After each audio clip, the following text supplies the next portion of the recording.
जय श्री राम मित्रों, भाइयों एवं बहनों। आज आपके लिए लाए हैं अहिल्या उद्धार रामायण प्रसंग एवं विस्तृत व्याख्या अहिल्या उद्धार की। आइए जानते हैं माता अहिल्या का उद्धार कैसे हुआ, उन्हें श्राप किसने दिया, क्यों दिया, सारी जानकारी आपको इस वीडियो के माध्यम से। तो आइए मित्रों, आज रामायण में रामचरितमानस में अहिल्या उद्धार प्रसंग की ओर चलते हैं। कैसे अहिल्या उद्धार होता है। तो आश्रम एक दीख जोगी माहे, खगन रग जीव जंतु ताहा नाहि। पूछा मुनि शिला प्रभु देखी, सकल कथा मुनि कहाये विशेषी। मार्ग में एक भगवान विश्वामित्र भगवान को लेकर जब जा रहे थे तो मार्ग में एक आश्रम दिखाई पड़ा। वहाँ पशु पक्षी कोई भी जीव जंतु नहीं था। पत्थर की एक शिला को देखकर प्रभु श्री मर्यादा पुरुषोत्तम भगवान ने पूछा, यह क्या है? तब मुनि ने विस्तार पूर्वक सारी कथा कही। गौतम नारी श्राप बसे, उपले देह धरी धीरे सिया राम। चरने कमल रज चाहती, कृपय करहूं रघु वीर सिया राम। तो हे प्रभु, ये गौतम ऋषि गौतम मुनि की स्त्री है अहिल्या, जो शापवश पत्थर की देह धारण किए बड़े धीरज से आपके चरण कमलों की धूलि चाहती हैं। हे रघुवर, हे रघुवीर, हे मर्यादा पुरुषोत्तम, इन पर कृपा कीजिए। बहुत सुंदर छंदों से अहिल्या उद्धार का वर्णन किया गया है। पर सत पद पावन, शोक न सावन। प्रगट भई तब पुंज सही, देखत रघुनायक जन सुखदायक। सन्मुख होई कर जोरी रही, अति प्रेम अधीरा पुलक शरीरा। मुख नहीं आवे बचन कही, अतिशय बड़ भागी चरणन लागी। जुगल नयन जल धार बही। अर्थात श्री राम जी के पवित्र और शोक को नाश करने वाले चरणों का स्पर्श पाते ही सचमुच वह तपो मूर्ति अहिल्या प्रकट हो गई। भक्तों को सुख देने वाले श्री रघुनाथ जी को देखकर वह हाथ जोड़कर सामने खड़ी रह गई।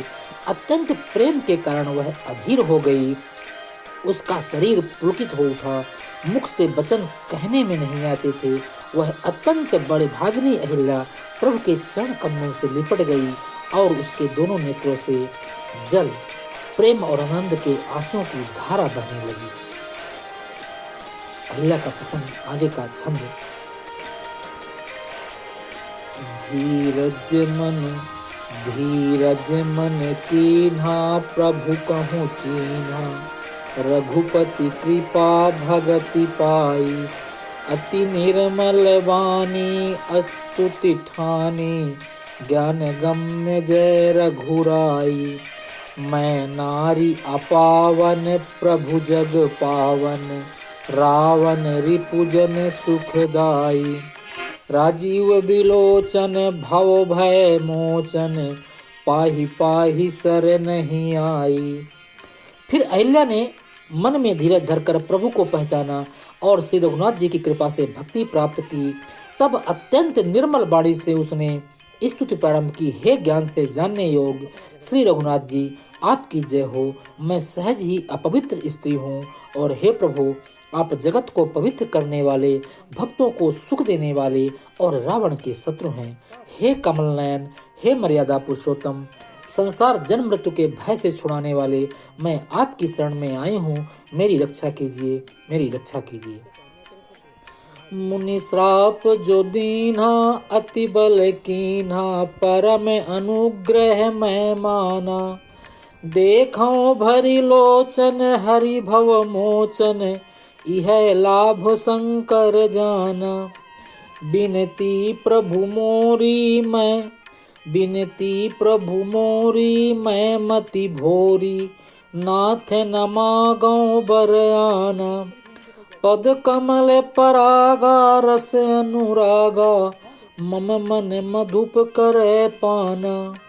अर्थात मुनि ने जो, गौतम ऋषि ने जो मुझे शाप दिया है सो बहुत ही अच्छा किया है। मैं उसे अत्यंत अनुग्रह करके मानती हूँ कि जिसके कारण मैंने संसार के छुड़ाने वाले श्री हरि आपको नेत्र भरकर देख पा रही हूँ। इसी से आपके दर्शन को शंकर जी सबसे बड़ा लाभ मानते हैं। हे प्रभु, मैं बुद्धि की बड़ी भोली हूँ, मेरी एक विनती है, हे नाथ, मैं और कोई वर नहीं मांगती, केवल यही चाहती हूँ कि मेरा मन रूपी भौरा आपके चरण कमल की रज के प्रेम रूपी रस का सदा पान करता रहे। जेहि पद सुर सरिता, परम पुनीता, प्रगट भई शिव शीस धरी। सोई पद पंकज जेहि पूजत अज, मम सिर धरे कृपाल हरि। एहि भांति सिधारी गौतम नारी, बार बार हरि चरण परी। जो अति मन भावा सो बरु पावा, गए पति लोक आनंद भरी। अर्थात जिन चरणों से परम पवित्र देव नदी गंगा जी प्रकट हुई, जिन्हें शिव जी ने सिर पर धारण किया और जिन चरण कमलों को ब्रह्मा जी पूजते हैं, हे कृपालु, हे हरि, आपने उन्हीं को मेरे सिर पर रखा। इस प्रकार स्तुति करती हुई बार बार भगवान के चरणों में गिरकर जो मन को बहुत अच्छा लगा, उस वर को पाकर गौतम की स्त्री अहिल्या आनंद में भरी हुई अपने पति लोक को चली गई। अस प्रभु दीन बंधु हरि, कारण रहित दयाल राम। तुलसीदास सठ तेहि भजू, छाड़ी कपट जंजाल राम। प्रभु श्री रामचंद्र जी ऐसे दीन बंधु और बिना ही कारण दया करने वाले हैं। तुलसीदास जी कहते हैं, हे सठ मन, तू कपट जंजाल छोड़कर उन्हीं का भजन कर, उन्हीं का भजन कर। जय श्री राम, जय श्री राम। मित्रों, ये थे रामायण की कथा। और आइए अब हम अहिल्या के उद्धार की कथा आपको विस्तार से बताते हैं। रामायण की कई रोचक कथाओं का समावेश किया गया है। उनमें से एक देवी अहिल्या के उद्धार की कहानी जो आज के समय से जोड़कर देखिए तो भी आपको समझ आ जाएगी कि इतिहास में भी, और चाहे वह फिर देव या ऋषि क्यों न हो, माता अहिल्या जिन्हें स्वयं ब्रह्मदेव ने बनाया था, इनकी काया बहुत सुंदर थी। इन्हें वरदान था कि इनका यौवन सदा बना रहेगा। इनकी सुंदरता के आगे स्वर्ग की अप्सराएं भी कुछ नहीं थीं। इन्हें पाने की सभी देवताओं की इच्छा थी। यह ब्रह्मा जी की मानस पुत्री थी। अतः ब्रह्मदेव ने एक परीक्षा रखी, जिसकी शर्त थी कि जो भी परीक्षा का विजेता होगा उसी से अहिल्या का विवाह होगा। अंत में यह परीक्षा महर्षि गौतम जी ने जीती और विधि पूर्वक अहिल्या से विवाह किया गया।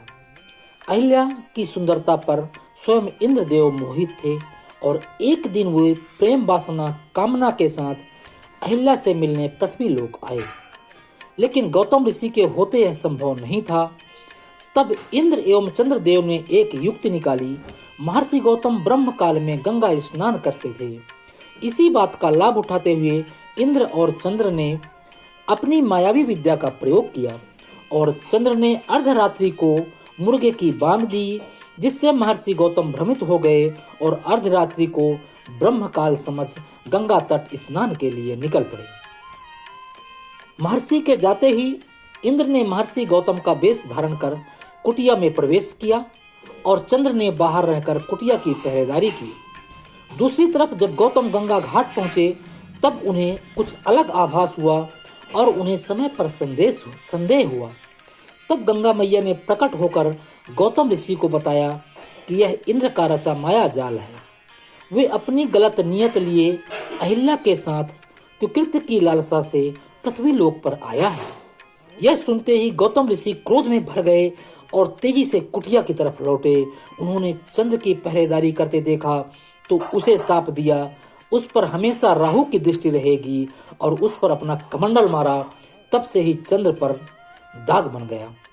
देखिए मित्रों, आज हम जो चंद्रमा में दाग देख रहे हैं वह गौतम ऋषि के श्राप का कमाल है। उधर इंद्र को भी महर्षि के वापस आने का आभास हो गया और वो भागने लगा। गौतम ऋषि ने उसे भी श्राप दिया और उसे नपुंसक होने एवं अखंड भाग होने का श्राप दे दिया। साथ ही यह भी कहा, कभी इंद्र को सम्मान की नजरों से नहीं देखा जाएगा और न ही उसकी पूजा होगी। और आज तक इंद्र को कभी सम्मान प्राप्त नहीं हुआ। जब इंद्र भागने के लिए अपने मूल रूप में आया तब अहिल्या को सत्य ज्ञात हुआ, लेकिन अनहोनी तो हो चुकी थी। जिसमें अहिल्या की अधिक गलती ना थी, उसके साथ तो बहुत बड़ा छल हुआ था। लेकिन महर्षि गौतम अत्यंत क्रोधित थे और उन्होंने अहिल्या को अनंत समय के लिए एक शिला में बदल जाने का शाप दे दिया। जब महर्षि का क्रोध शांत हुआ तब उन्हें एहसास हुआ कि इस सब में अहिल्या की उतनी गलती नहीं थी, परंतु वे अपना शाप वापस नहीं ले सकते थे। अपने इस शाप से महर्षि गौतम ने भी बहुत दुखी थे। तब उन्होंने अहिल्या की शिला से कहा, जिस दिन तुम्हारी शिला पर किसी दिव्य आत्मा के चरणों की धूल स्पर्श होगी, उस दिन तुम्हारी मुक्ति हो जाएगी और तुम अपने पुनः स्वरूप में लौट आओगी। इतना कहकर दुखी गौतम ऋषि हिमालय चले गए और जनकपुरी की कुटिया में अहिल्या की शिला युगों युगों तक अपनी मुक्ति की प्रतीक्षा में कष्ट भोग रही थी। युगों बीतने के बाद जब महर्षि विश्वामित्र राक्षसी ताड़का के वध के लिए अयोध्या से प्रभु राम और लक्ष्मण को लेकर आए, तब ताड़का वध के बाद वे यज्ञ के लिए आगे बढ़ रहे थे। तब प्रभु की नजर उस वीरान कुटिया पर पड़ी और वो वहां रुक गए और उन्होंने महर्षि विश्वामित्र से पूछा, हे गुरुवर, ये कुटिया किसकी है जहाँ वीरानी है? ऐसा प्रतीत होता है कि कोई युगों से यहाँ नहीं आया, कोई पशु पक्षी भी यहाँ दिखाई नहीं पड़ता, आखिर क्या है इस जगह का रहस्य? तब महर्षि विश्वामित्र कहते हैं, हे राम, यह कुटिया तुम्हारे लिए ही प्रतीक्षा कर रही है। यहाँ बनी वह विशाल शिला तुम्हारे चरणों की धूल के लिए युगों से तुम्हारी प्रतीक्षा कर रही है। राम पूछते हैं कौन है यह शिला और क्यों मेरी प्रतीक्षा कर रही है? तब महर्षि विश्वामित्र और राम लक्ष्मण को देवी अहिल्या के जीवन की पूरी कथा सुनाते हैं। कथा सुनने के बाद भगवान राम मर्यादा पुरुषोत्तम अपने चरणों से शिला पर स्पर्श करते हैं और देखते देखते वह शिला सुंदर स्त्री में बदल जाती है और प्रभु राम का वंदन करती है।